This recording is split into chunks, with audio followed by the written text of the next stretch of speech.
Здравейте, хора! Аз съм червената шапцица и дойдох да ви се оплача как лудата ми баба ме кара да ходя да й купя мазен и сочен салам и да й го занеса до другият край на света. И аз си викам: ти нормална ли си, бе, жена? И тя ми каза: ако ми го донесеш до 5 минути, ще ти дам 5000 лева. И като ми каза това, тръгнах да тичам по-бързо и отлъв. И в гората преди нейната къща срещам Кумчо Вълчо и го питам какво искаш, и той ми каза, че иска салама, който е в торбата, и му казах: няма как да стане, гледай си работата. И му бих един шут и избягах. И с 300 зора стигнах до къщата на изперкалата ми баба, която ме накара да извървя 69 000 километра заради един шибан салам.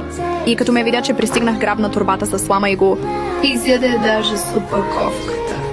И беше много доволна и ми каза: ще те карам да ми купуваш по-често от този салам и да ми го носиш. И като го чух това, и взех хиджаба от главата и почнах да се душа.